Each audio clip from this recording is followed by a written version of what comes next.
नमस्कार दोस्तों, आप सभी का physics by S L. Beniwal YouTube channel पे हार्दिक स्वागत अभिनंदन। मैं Shankarlal Beniwal, assistant professor physics, SBD government college Sardar शहर।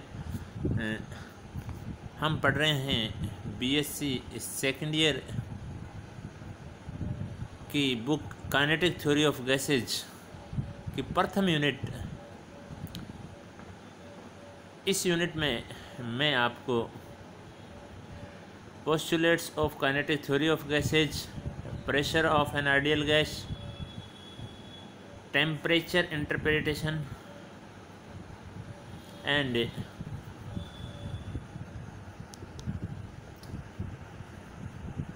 विभिन्न टाइप के laws, Boyle, Charles, Gay-Lussac, Graham, Dalton, Avogadro, ये करवा चुका हूँ। आज का हमारा अध्ययन का बिंदु रहेगा डिग्री ऑफ फ्रीडम। क्या रहेगा आज के अध्ययन का बिंदु? Degree of freedom. बहुत ही शानदार टॉपिक है और बड़े ही ध्यानपूर्वक समझना है डिग्री ऑफ फ्रीडम। इस पे प्रश्न आपके बार बार आते हैं। छोटे प्रश्न भी आ सकता है, what is degree of freedom, या बड़े प्रश्न में आ सकता है, what is mean of degree of freedom and prove that for ideal gas Cp upon Cv यानी gamma equal to 1/2/f 2/f। ये प्रश्न आया हुआ है 2015 में। 2013 और 11 का प्रश्न देखिए। What do you mean of degree of freedom and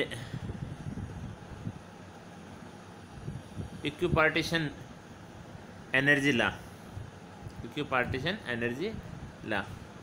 okay, अभी इसके अलावा देखिए, और gamma equal to Cp upon Cv का जो रेशियो होता है ये भी पढ़ेंगे अपने specific heat at constant pressure and specific heat at constant volume equal to जो रेशियो होता है उसको एडियाबैटिक रेशियो, जिसको हम गामा से रिप्रेजेंट करते हैं, बाई 2/f। ये फॉर्मूला भी प्रूव करना हम आगे पढ़ेंगे। अभी तो आज के वीडियो में मैं आपको केवल डिग्री ऑफ फ्रीडम के बारे में ही बताऊंगा। तो ध्यानपूर्वक समझना है कि डिग्री ऑफ फ्रीडम क्या होती है। और मैं आपको मोनोटॉमिक, डायोटॉमिक एंड आपकी ट्रायोटॉमिक या किसी भी गैस के लिए, पॉलीएटॉमिक गैस के लिए भी मैं आपको क्या डिग्री ऑफ फ्रीडम निकालना सिखाऊंगा। ठीक है, ओके। तो देखते हैं डिग्री ऑफ फ्रीडम क्या चीज़ होती है। डिग्री ऑफ फ्रीडम होती है कि जो भी कोई भी आपकी वस्तु है, पिंड है, या कोई भी कण है, या कोई गैस मॉलिक्यूल्स हैं, उसमें जितनी फ्री मोड में एनर्जी स्टोर होती है। फ्री मोड में क्या होती है? एनर्जी स्टोर होती है। उस संख्या को ही क्या कहते हैं? डिग्री ऑफ फ्रीडम कहते हैं। यानी number of energy stores in free mode is called degree of freedom. अब अगर आप कहें कि अन्य मैं एक चीज़ और आपके लिए बताता हूँ।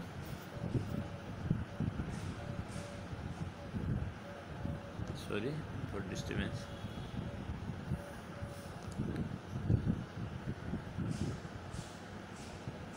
एक चीज़ और आपको बताता हूँ मैं। अन्य रूप में भी आप इसको परिभाषित कर सकते हो। अन्य रूप में आप कर सकते हो कि किसी निकाय की जो एनर्जी स्टेट है उसको व्यक्त करने के लिए जितने आपके वेरिएबल की आवश्यकता हो उसे ही क्या कहते हैं? डिग्री ऑफ फ्रीडम कहते हैं। यानी कोई भी पार्टिकल है, उस पार्टिकल को व्यक्त करने के लिए जितने आपको वेरिएबल चाहिए, उन वेरिएबलों की संख्या ही आपकी क्या कहलाती है? Degree of freedom. या फ्री मोड में जितने एनर्जी स्टोर करने के तरीके हैं वो क्या कहलाती है? डिग्री ऑफ फ्रीडम कहलाती है। मैं आपको एक एग्जांपल लेता हूँ। एक सिलेंडर है, ये एक सिलेंडर है। मैं एक डायग्राम बनाता हूँ यहाँ पे। ये एक सिलेंडर है, इसमें गैस मॉलिक्यूल्स हैं। इसमें क्या है? गैस मॉलिक्यूल्स हैं। ओके, इस सिलेंडर में आपके क्या हैं? गैस मॉलिक्यूल्स हैं। ओके, अब इसके लिए एनर्जी का जो फॉर्मूला आएगा, वो एनर्जी का फॉर्मूला क्या है? ये देखिए, अब इसके एनर्जी का फॉर्मूला आएगा। ये जो आपका बॉक्स है, ये आपका स्पेस में कहीं ना कहीं स्थित होगा। ये बॉक्स अगर स्पेस में स्थित होगा तो ये आपका बॉक्स है, ये बॉक्स आपका मूव कर सकता है। इस कारण से इसकी काइनेटिक एनर्जी हो सकती है। इस बॉडी की, जो आपका सिलेंडर है उसकी जो बॉडी है उसकी काइनेटिक एनर्जी हो सकती है, प्लस इसकी पोटेंशियल एनर्जी भी हो सकती है। अभी विस्तार से चर्चा करेंगे इसकी पोटेंशियल, यानी पोटेंशियल एनर्जी किसकी, इस पूरे सिलेंडर की, काइनेटिक एनर्जी किसकी, इस पूरे सिलेंडर की। प्लस में मैं आपको कह सकता हूँ कि इसमें जो इंटरनल मॉलिक्यूल्स हैं उसकी भी एनर्जी हो सकती है, जिसको मैं इंटरनल एनर्जी कह दूँ, और इसको मैं किससे रिप्रेजेंट करूँ, इंटरनल आई से रिप्रेजेंट कर देता हूँ, आई से इंटरनल एनर्जी। यहाँ पे इंटरनल एनर्जी किसकी है, मॉलिक्यूल्स की है। तो यहाँ पे जो ये मैंने एक कोई सिलेंडर लिया, उस सिलेंडर की अगर बात की मैंने, तो सिलेंडर आपका क्या कर सकता है, मूव कर सकता है। मान लीजिए सिलेंडर आपके मकान में नीचे पड़ा है, आप ये मान लीजिए कि गैस का एक सिलेंडर है, वो आपके कहाँ पड़ा है, आप ऊपर रहते हैं और वो कहाँ पड़ा है, मकान में नीचे पड़ा है। अब उसको आप मूवमेंट कराया, नीचे से आप ऊपर लेके आए उस सिलेंडर को, तो उसके पास कौन सी एनर्जी होगी, काइनेटिक एनर्जी होगी।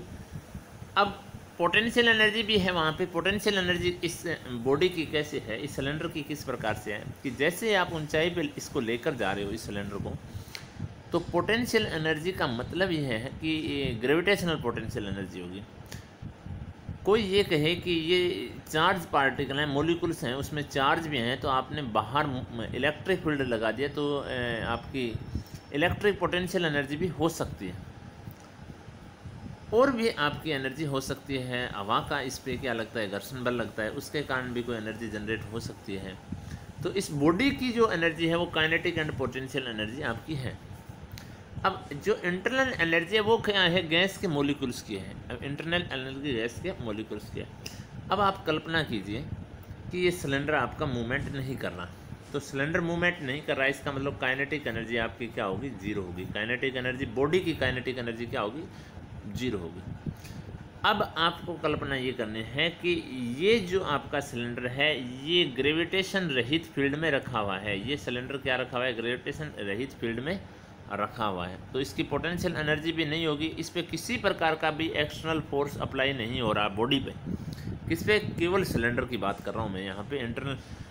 तो इसकी जो एनर्जी होगी, अगर ऐसी कंडीशन है तो इसकी एनर्जी किस प्रकार की होगी, इंटरनल एनर्जी होगी। कैसी एनर्जी होगी, इस सिलेंडर की, ये जो सिलेंडर है, इस सिलेंडर में जो आपके पार्टिकल हैं उस पार्टिकल की एनर्जी E इक्वल टू क्या आएगी, आपकी इंटरनल एनर्जी आएगी इन मॉलिक्यूल्स की। ओके, यहाँ पे आपको कोई दिक्कत नहीं होनी चाहिए कि ये सिलेंडर आपका गुरुत्वीय रहित क्षेत्र तथा इलेक्ट्रिक फील्ड रहित क्षेत्र में स्थिर रखा हुआ है, ये कल्पना कीजिए। तो इस कल्पना के तहत इसकी एनर्जी होगी वो क्या होगी, इसके पास जो इंटरनल एनर्जी, वो इंटरनल एनर्जी इसमें किस टाइप की हो सकती है। अब गैस के मॉलिक्यूल्स आपके गति कर सकते हैं, तो गैस के मॉलिक्यूल्स गति करेंगे तो इसकी काइनेटिक एनर्जी हो सकती है इंटरनल मॉलिक्यूल। गैस के अणुओं के बीच में किसी प्रकार का पोटेंशियल हो, आपके बल कार्यरत हो, तो आपकी एनर्जी हो सकती है। हो सकता है पार्टिकल आपके क्या कर रहे हो, जो मॉलिक्यूल्स हैं वो मॉलिक्यूल आपके वाइब्रेट हो रहे हों या स्पिन कर रहे हों, वाइब्रेट कर रहे हों या स्पिन कर रहे हो, तो स्पिन के कारण एनर्जी हो सकती है। किसके कारण हो सकती है, स्पिन के कारण हो सकती है। और प्लस आपके किसके कारण हो सकती है, रोटेशन के कारण हो सकती है। अब मैंने आपको साधारण रूप में, अभी मैं आपको एनर्जी के पदों में डिग्री ऑफ फ्रीडम समझाने का प्रयास कर रहा हूँ कि मैंने आपको डेफिनेशन में ये बताया कि कोई भी सिस्टम है, उस सिस्टम में फ्री मोड्स में एनर्जी स्टोर होने के जो तरीके हैं, उन तरीकों की संख्या ही क्या कहलाती है, आपकी डिग्री ऑफ फ्रीडम कहलाती है। समझने वाली बात यह है। तो सबसे पहले मैंने आपको एक सिस्टम लिया, उस सिस्टम को ये बताया कि इसके पास काइनेटिक एनर्जी हो सकती है, पोटेंशियल एनर्जी हो सकती है, परंतु अगर उस सिस्टम की बात करें हम, तो वो सिस्टम स्थिर है तो उस सिस्टम की काइनेटिक एनर्जी जीरो होगी। तथा अगर सिस्टम ग्रेविटेशनल रहित फील्ड तथा बाहरी इलेक्ट्रिक फील्ड या मैग्नेटिक फील्ड या किसी प्रकार का एक्सटर्नल फील्ड उस पर अप्लाई नहीं हो रहा है, तो उसकी पोटेंशियल एनर्जी भी उस सिस्टम की क्या होगी या उस बॉडी की क्या होगी, जीरो होगी। तो जो टोटल एनर्जी होगी वो टोटल एनर्जी उसकी इंटरनल एनर्जी होगी। टोटल एनर्जी क्या होगी? Internal energy. इंटरनल एनर्जी का मतलब यहाँ पे मोलिकुलर लेवल एनर्जी है। इंटरनल एनर्जी का मतलब यहाँ पे क्या है? मोलिकुलर लेवल एनर्जी है। अगर मोलिकुलर लेवल एनर्जी है तो मोलिकुलर लेवल एनर्जी भी कितने टाइप की हो सकती है, यानी इन मोलिकुल्स की एनर्जी कितने टाइप की हो सकती है? मोलिकुल्स आपके मूवमेंट कर सकते हैं, मोलिकुल्स के बीच में इंटरेक्शन हो सकता है तो उसकी पोटेंशियल एनर्जी हो सकती है। और अगर आपका मोलिकुल है वो मोलिकुल स्पिन कर रहा है तो उसकी रोटेशन से संबंधित भी एनर्जी हो सकती है। सॉरी, रोटेशन और वाइब्रेशन, सॉरी स्पिन मैंने गलत लिख दिया, वाइब्रेशन। और अगर ये वाइब्रेट हो रहा है, अगर ये वाइब्रेट हो रहा है अप एंड डाउन, तो वाइब्रेट हो रहा है तो इसके पास वाइब्रेशन एनर्जी भी हो सकती है। यानी जो इंटरनल एनर्जी है उसमें 4 टर्म्स आ गई: kinetic energy, potential energy, rotational energy and vibrational energy. दोबारा अब देखिए, आपके पास ये आया कि जो आपका सिस्टम है वो सिस्टम आपका ग्रेविटेशन रहित फील्ड में और बाहरी एक्सटर्नल फील्ड रहित में अगर स्थिर रखा हुआ है तो उसकी जो टोटल एनर्जी है उस सिस्टम की, वो टोटल एनर्जी इंटरनल एनर्जी के बराबर होगी। किसके बराबर होगी? इंटरनल एनर्जी के बराबर होगी। और इंटरनल एनर्जी आपके किसके बराबर होगी? काइनेटिक एनर्जी किसकी? मॉलिक्यूल्स की, प्लस पोटेंशियल एनर्जी किसकी? मॉलिक्यूल्स की, प्लस में इसकी वाइब्रेशनल एनर्जी और प्लस में आपके रोटेशन एनर्जी। यानी ये टर्म्स आपके इंटरनल एनर्जी में आएंगे जो मॉलिक्यूल्स में है। अब आप यहाँ पे काइनेटिक थ्योरी ऑफ गैसेज लगाएं तो काइनेटिक थ्योरी ऑफ गैसेज के अनुसार मॉलिक्यूल्स के बीच में किसी प्रकार का इंटरेक्शन नहीं होता। मॉलिक्यूल्स के बीच में किसी प्रकार का इंटरेक्शन नहीं होता। अगर किसी प्रकार का इंटरेक्शन नहीं है तो यहाँ पे पोटेंशियल एनर्जी का मान क्या हो गया? 0। ये मैंने यहाँ पे काइनेटिक थ्योरी ऑफ गैसेज लगाई। काइनेटिक थ्योरी ऑफ गैसेज के अनुसार गैस के मॉलिक्यूल्स के बीच में फोर्स आपका क्या है? 0 है।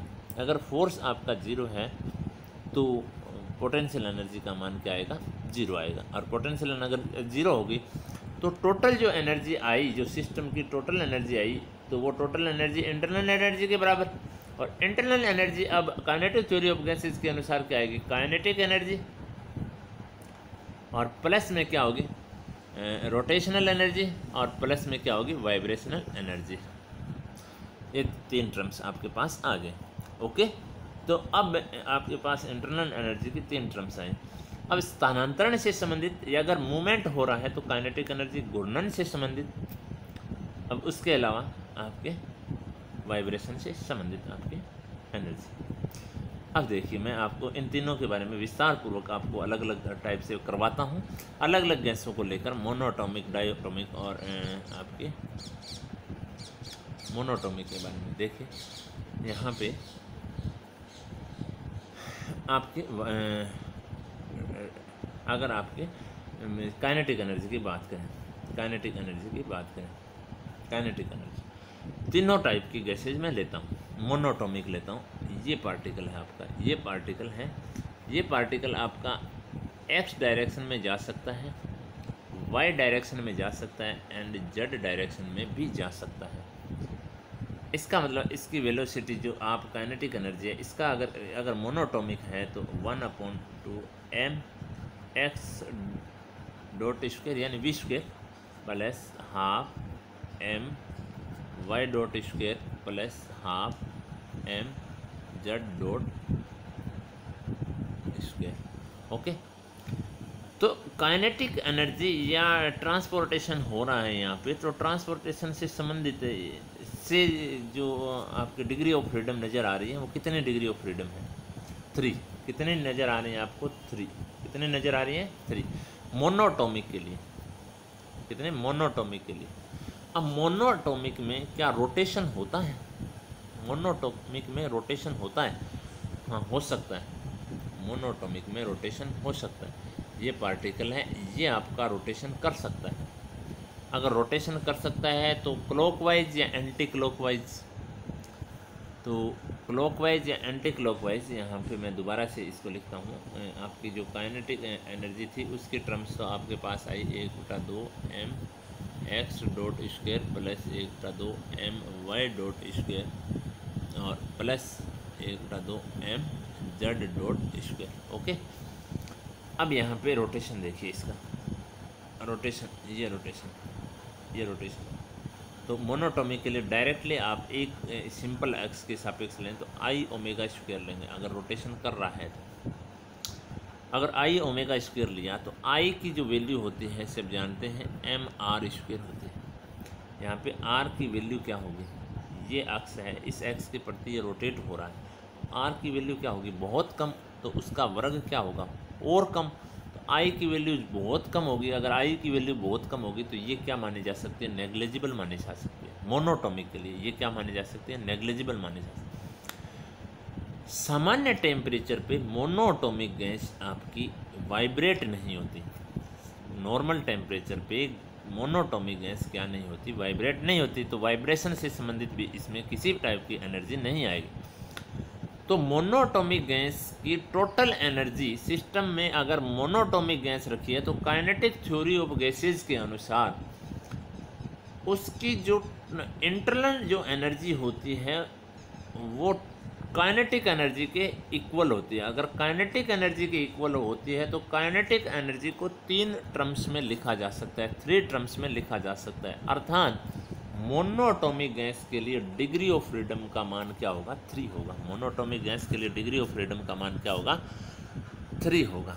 ओके, अब डायटोमिक की बात करते हैं। ये शायद मैं उम्मीद करता हूँ आपके समझ में आया होगा कि एनर्जी के फॉर्म में किस प्रकार से डिग्री ऑफ फ्रीडम निकाली जाती है। अब देखिए डायटोमिक गैस के बारे में देखिए। डायटोमिक गैस में 2 मॉलिक्यूल्स हैं आपके, 2 मॉलिक्यूल्स हैं, तो इसकी टोटल एनर्जी है वो देखते हैं पहले। तो total energy, kinetic energy plus vibration और प्लस रोटेशन। अब देखिए यहाँ पर भी एक बात क्लियर है कि नॉर्मल टेम्परेचर पे डायटोमिक गैस में भी वाइब्रेशन नहीं हो सकता नॉर्मल टेम्परेचर पे।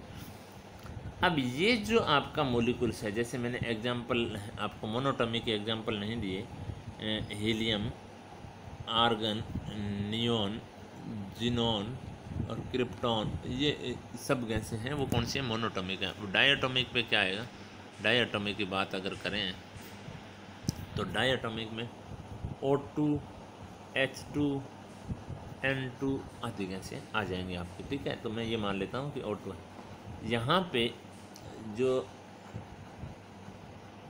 ये जो मोशन हो सकती है डायटोमिक की, तो x के अकॉर्डिंग हो सकती है, y एक्स के अकॉर्डिंग हो सकती है, z अक्ष के भी अकॉर्डिंग हो सकती है। यानी जो मॉलिक्यूल्स हैं वो मॉलिक्यूल्स आपके तीनों डायरेक्शन में क्या कर सकता है, मूवमेंट कर सकता है। इसका मतलब काइनेटिक एनर्जी का जो टर्म आएगा उसमें कितने टर्म्स आएंगे आपके पास, 3 टर्म्स आएंगे। वाइब्रेशन में कितने आएंगे, 0 आएंगे। अब रोटेशन देखिए, अगर रोटेशन की बात करें तो x के सापेक्ष भी रोटेट हो सकता है, ये x के सापेक्ष भी रोटेट हो सकता है, परंतु x के सापेक्ष रोटेट होगा तो उसके संगत जो एनर्जी का मान आएगा वो क्या आएगा, 0 के अकॉर्डिंग आएगा। ये अगर z के अकॉर्डिंग अगर आपका क्या हो रहा है, z के चारों ओर अगर ये z के चारों ओर ये क्या कर रहा है, घूर्णन कर रहा है, रोटेशन कर रहा है, तो इसकी एनर्जी का मान क्या हो जाएगा, 1/2 I z और ओमेगा z²। ओके, और y के अकॉर्डिंग अगर रोटेट कर रहा है तो I y और ओमेगा y²। अर्थात रोटेशन से संबंधित कितने टर्म्स आएंगे यहाँ पे, 2। रोटेशन से संबंधित कितने टर्म्स आएंगे, 2। और काइनेटिक एनर्जी से संबंधित कितने टर्म्स आएंगे, 3। वाइब्रेशन नॉर्मल टेम्परेचर पे है नहीं डायटोमिक गैस का, तो 0। तो यहाँ पे टोटल जो आपके एनर्जी में जो टोटल आपके मोड जो आए, आपके फ्री मोड आए, वो कितने आए, 5। अगर 5 आए तो डायटोमिक गैस के लिए डिग्री ऑफ फ्रीडम का जो मान होता है वो 5 होता है। कितना होता है, 5 होता है डिग्री ऑफ फ्रीडम। अब आपके ट्राइएटोमिक गैस की बात मैं करता हूँ। अब ट्राइएटोमिक गैस की अगर बात करें तो देखिए यहाँ पे 2 टर्म्स आ जाएंगे, या तो आपके लीनियर हो या नॉन लीनियर हो। लीनियर या नॉन लीनियर। तो सबसे पहले नॉन लीनियर की बात मैं कर लेता हूँ। नॉन लीनियर यानी ए रेखीय जो आपकी मोशन हो रही है। तो H2O आपका सबसे बढ़िया उदाहरण आप ले सकते हैं। H2O अगर वाष्प है अगर आपके, तो इसमें आपके O, H और H आपके पास 108 डिग्री का एंगल यहाँ पर, ये आपके पास H2। अब ये X डायरेक्शन के अकॉर्डिंग जा सकता है H2O का मॉलिक्यूल, Y डायरेक्शन के अकॉर्डिंग जा सकता है, Z डायरेक्शन के अकॉर्डिंग जा सकता है। तो काइनेटिक एनर्जी में ट्रांसपोर्टेशन से संबंधित जो टर्म आएंगी वो कितने आएंगे? 3 आएंगे। तो जो स्थानांतरण से संबंधित सभी आपने mono, di, tri atomic gas ली, उसमें स्थानांतरण के संगत जो स्वतंत्रता की कोटियाँ आई वो कितनी आई? 3 आई। अब यहाँ पे जो नॉन लीनियर जो आपके मॉलिक्यूल्स हैं उनमें भी वाइब्रेशन नहीं होते, उनमें भी क्या नहीं होते? वाइब्रेशन नहीं होते। इसका मतलब यह भी नहीं आएगी आपके पास, परंतु रोटेशन हो सकता है। और रोटेशन यहाँ पे तीनों अक्षों के रिस्पेक्ट में हो सकता है। अगर तीनों अक्षों के रिस्पेक्ट में हो सकता है तो टोटल जो रोटेशन में जो एनर्जी के टर्म आएंगे वो कितने आएंगे? 3 आएंगे। तो टोटल नॉन लीनियर में जो डिग्री ऑफ फ्रीडम होगा वो कितना होगा? 6 होगा। कितना होगा? 6 होगा। ओके, कोई डाउट नहीं है। अब देखिए, अगर आपका लीनियर हो, अगर लीनियर हो तो क्या होगा? जैसे एक एग्जांपल है CO2, इसकी जो स्ट्रक्चर है वो लीनियर है। अगर लीनियर है तो यहाँ पे वही ट्रांसपोर्टेशन से संबंधित 3 टर्म्स आएंगे काइनेटिक एनर्जी में। अगर रोटेशन से संबंधित देखें तो रोटेशन जिस एक्स पर ये रखा है उस एक्स के रिस्पेक्ट में इसका नेग्लिजिबल होगा, तो रोटेशन से संबंधित कितने आएंगे? 2। परंतु यहाँ पर जो वाइब्रेशन है वो नॉर्मल टेम्परेचर पे हो सकता है। और अगर वाइब्रेशन नॉर्मल टेम्परेचर पे हो सकता है तो वाइब्रेशन मोड 2 टाइप के होते हैं। वाइब्रेशन मोड यहाँ पे क्या हो सकते हैं? 2 टाइप के। कैसे हो 2 टाइप के? ये दोनों मॉलिक्यूल्स O के इसके पास आ रहे हैं या इससे क्या जा रहे हैं? दूर जा रहे हैं। ओके, या तो पास आ रहे हैं या क्या जा रहे हैं? दूर जा रहे हैं। यानी x1 equal to minus x2 and second होगा x1 इक्वल टू x2। यानी ये भी इधर जा रहा है, ये भी इधर जा रहा है, या O का ये एटम ये भी इधर जा रहा है और ये आपका इधर जा रहा है। ओके, तो ये 2 इसके मोड होंगे। अगर वाइब्रेशन के 2 मोड होंगे तो वाइब्रेशन से संबंधित कितने मोड हैं यहाँ पे? नॉर्मल टेम्परेचर पे। बाकी सभी में आपने ये बताया कि नॉर्मल टेम्परेचर पे वाइब्रेशन नहीं हो रहा, परंतु यहाँ पे वाइब्रेशन हो सकता है नॉर्मल टेम्परेचर पे। लीनियर जो ट्राई एटॉमिक गैस है तो उसके संगत जो डिग्री ऑफ फ्रीडम आया वो 5 and 2 7। कितना आया? 7। तो यहाँ पर मैं तीनों टाइप की गैसेस के बारे में मैं आपको बता चुका हूँ कि भी जो फ्रीली मोड होते हैं एनर्जी के वो कितने होते हैं। तो ये आपको विशेष रूप से ध्यान रखना है। अब एक फॉर्मूला मैं आपको देता हूँ, 3n-b। एक ही किताबों में 3n-b भी लिखा होता है। n का मतलब नंबर ऑफ एटम है, जो मॉलिक्यूल्स हैं उसमें एटम कितने हैं, के कंस्ट्रेंट्स बोल दें, प्रतिबंध बोल दें, या फिर ये कह दें बॉन्डों की संख्या भी कह देते हैं, बंधनों की संख्या भी कह देते हैं। छोटी लेवल पे किताबें हैं ये। क्लासिकल फिजिक्स में अगर आप देखेंगे तो के कंस्ट्रेंट से लिया गया है कि सी लिख देते हैं, कुछ अलग अलग राइटर अलग अलग टाइप से लिखते हैं। तो अब देखिए यहाँ पर जैसे आपने मोनोटॉमिक ली, तो मोनोटॉमिक में हीलियम है तो 1 एटम ही होता है, 1 होता है तो 3 गुणा 1 और माइनस यहाँ पे किसी प्रकार का प्रतिबंध है नहीं तो 0। इसका मतलब डिग्री ऑफ फ्रीडम क्या आएगी? 3। इसी प्रकार लीनियर और नॉन लीनियर की बात करें तो ये आपके नॉन लीनियर आपकी हैं ट्राई एटॉमिक, ये आपकी क्या है? लीनियर है। तो 3 आपके एटम हैं, परंतु यहाँ पे इन तीनों के बीच की डिस्टेंस चेंज नहीं हो रही। तो कंस्टेंट्स कितने हैं? 3 हैं। तो 9 - 3 इक्वल टू क्या आएंगे? 6।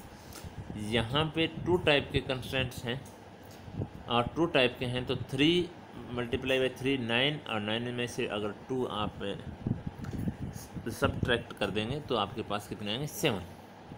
तो ये डिग्री ऑफ फ्रीडम है। नॉर्मल आपको किस वे से याद रखना चाहिए, ये फॉर्मूला तो आपके पास है ठीक है, परंतु आपको ये क्लियरली पता होना चाहिए कि डिग्री ऑफ फ्रीडम का मतलब है कि कोई भी बॉडी है वो फ्रीली मोड में एनर्जी आपकी उसमें कितने टाइप से बंटी हुई है, ये कह सकते हैं साधारण शब्दों में, कितने टाइप से एनर्जी में टर्म्स आ रहे हैं स्वतंत्र अलग अलग, या फिर उसकी मोशन को रिप्रेजेंट करने के लिए जितने अपने को क्या चाहिए